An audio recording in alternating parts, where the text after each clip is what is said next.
In this video, I'm going to show you how to replace the front lower control arm with the ball joint on the Subaru Crosstrek. I recommend replacing the other side at the same time, especially if you're replacing it because of bad bushings, and don't forget to get in alignment after the job is done. Let's get started. Use a 19mm socket to remove the lug nuts and then pull the wheel off.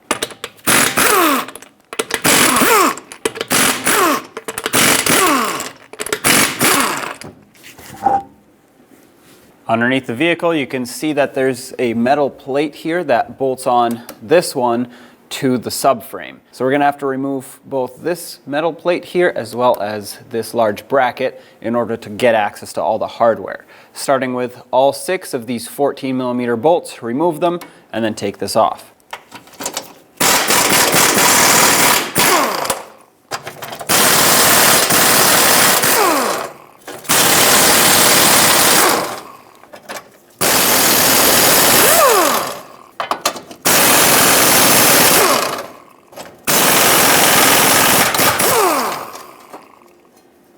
All this hardware here is 19mm in size, 2 bolts, and 1 mounting nut. Let's remove these 3.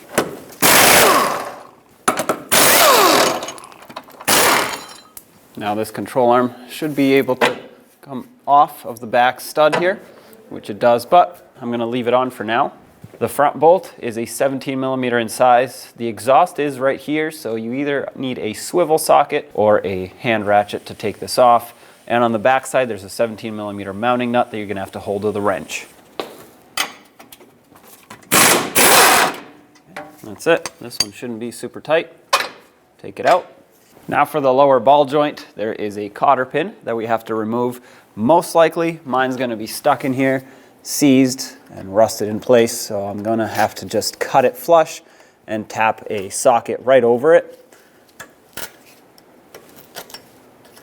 But I will give it at least one chance for it to come out.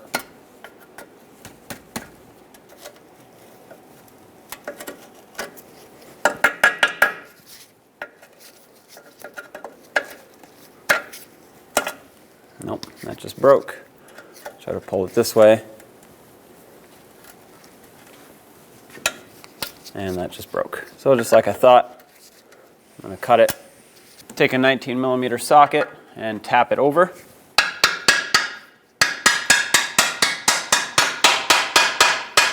Take the mounting nut off.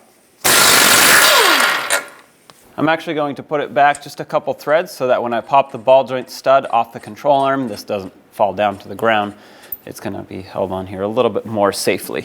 At this point, you can do this a couple different ways. If you are planning on replacing the ball joint like I am, it comes with the control arm, you can use a pickle fork like I'm about to do and pop this off. Just know that if you for some reason want to keep the ball joint, a pickle fork will ruin the boot and it's obviously going to get damaged. So at that point, you can just use either a tie rod or a ball joint separator. Looks kind of like a fork, goes in here with a bolt and just pops this apart. That's the safe way to do it. Or of course you can try to tap on the control arm with a hammer and break it free that way.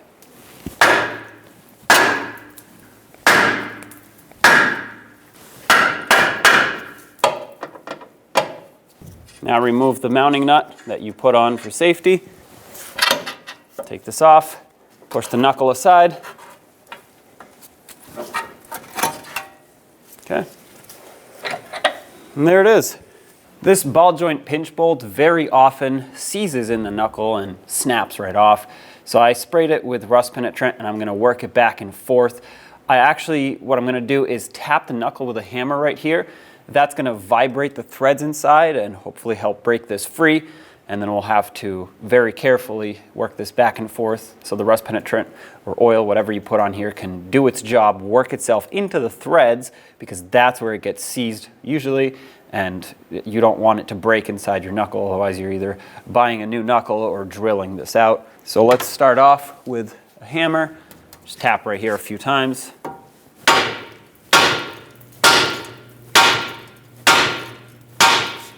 A little bit more rust penetrant right in the split here. And then a 14mm socket on an impact with very low power should help you break this free from the vibrations of the impact.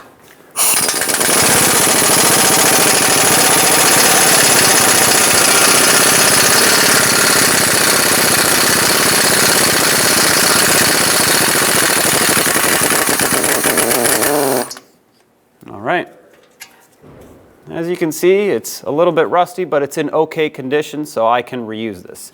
If yours is in poor condition, definitely replace it. To free up the ball joint, because it's pinched shut in here, I'm going to put a pry bar. You can use a chisel or whatever you have that'll split these two halves a little bit, relieve pressure off of where the ball joint is being pinched shut.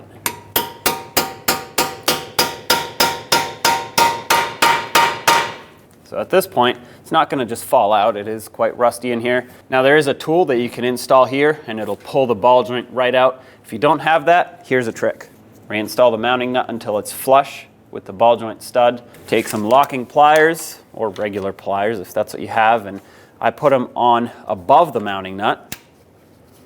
And now you can use a hammer, tap on your pliers like this, which will cause vibration through the stud into where it's mounting and should start pulling it off of here. It's not going to fall right off. It's going to take a little bit, but this is the best way that I found to remove these if you don't have the tool.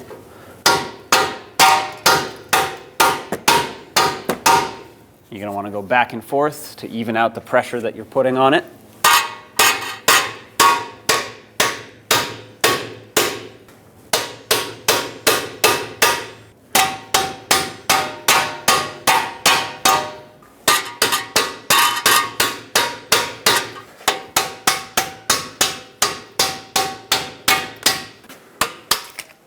Well, there it is.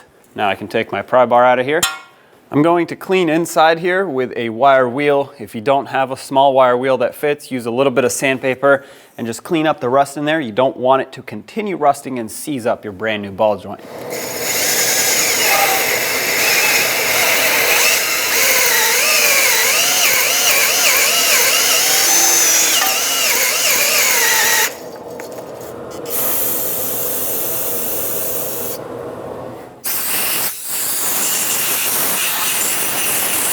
Once I'm done cleaning, I will coat this entire area in some anti-seize. You can use a little bit of grease if that's what you have, but you want it coated so it doesn't continue rusting in the future. Right between the two halves of the knuckle here, through the bolt hole, everywhere where it was corroded or you cleaned and you want it covered. I'm also going to take this pinch bolt over to my wire wheel and clean it up. The new control arm comes with the ball joint attached, but I'm going to take it off so I can make things easier to install. 19mm socket, remove the nut. With the nut partially reinstalled, free up the ball joint from the control arm. Remove the mounting nut and pull the ball joint out. Now put the ball joint in the knuckle. You want to make sure it goes all the way up, and if you can't slide it up like this, don't tap the stud to put it in. You want to spread these two halves apart, because if you tap the stud, it actually damages the inside of the ball joint. So I'm going to pull it back out. I'm going to take my pry bar that I used earlier, tap it in. This is going to split the knuckle a little bit. And now this goes all the way in. Remove the pry bar. And make sure that this stays in, which it does. It moves around a little bit, but it's not falling out, so that's important. And as you slide the bolt in, you want to make sure that the ball joint is pushed up all the way, especially as you tighten the bolt. You don't want to tighten it with the ball joint like that. Hold upwards pressure on the ball joint.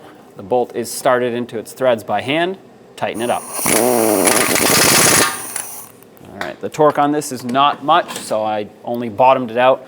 Gave it a couple extra taps with the impact. So now let's torque this to 37 foot-pounds. All right, that's tight right there. Once again, if this bolt is weak, replace it because it will break. It's time to put the control arm back in. I'm going to slide it onto the stud first, and then I'm going to swing it over into this forward bushing. I'm not going to worry about the ball joint just yet. I just want to line it up with the frame. And if you need to tap it at all, use a rubber mallet, not a steel hammer.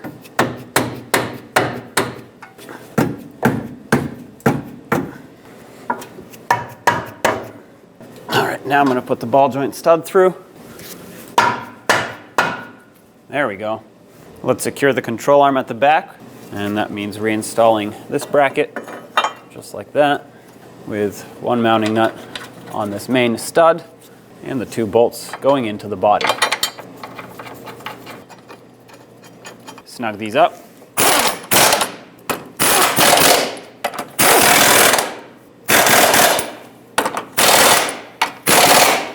I will be torquing these two bolts to 80 foot-pounds. And I will be torquing this mounting nut to 65 foot-pounds. Put the ball joint mounting nut on. The torque for this is 29 foot-pounds and an additional 60 degrees of rotational torque. 60 degrees is 1/6 of a turn. If you don't have an angle meter or a digital torque wrench that reads degrees, just mark it. 1/6 of a turn is a little bit less than a quarter, so just get it close. Let's start off with 29 foot-pounds. And 60 degrees.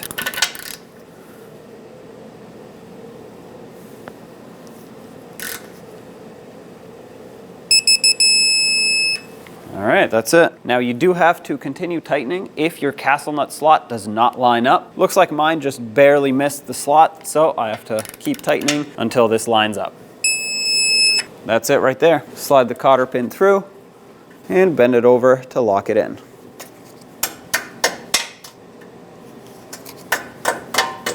Now we have to line up the front of the control arm so the bolt can go through. You can use a pry bar, stick it right down here.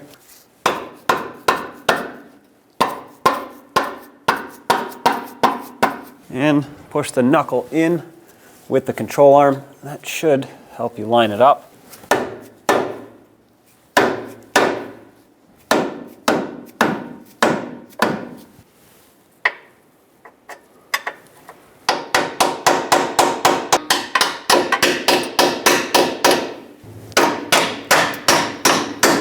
There we go. Put the mounting nut back on. And before we tighten this fully, this control arm needs to go up at ride height.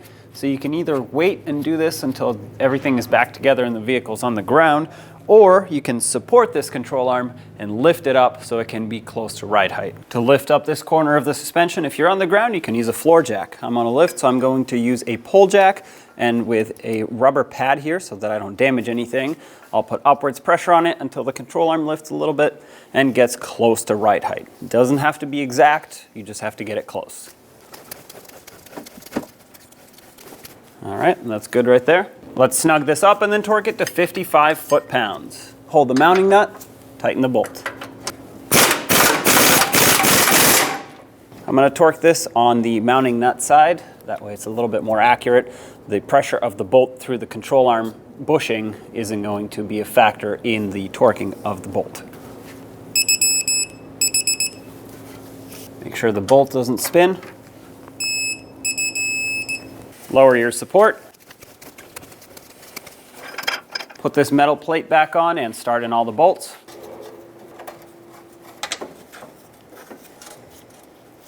Snug them all up.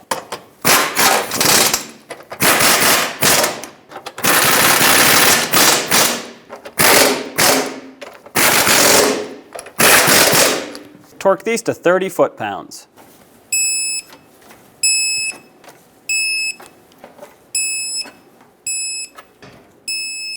There we go. Let's get the wheel back on. Start on all 5 lug nuts, and in a cross pattern, bottom them out. And then also in a cross pattern, torque them to 89 foot-pounds.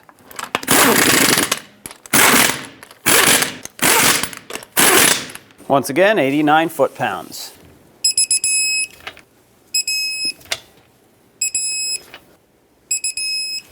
Double check them.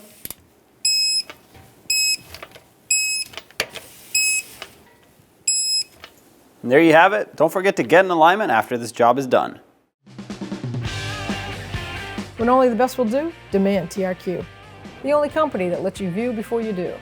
TRQ is committed to offering the highest quality aftermarket auto parts that are engineered for peace of mind. Thanks for using and viewing with TRQ.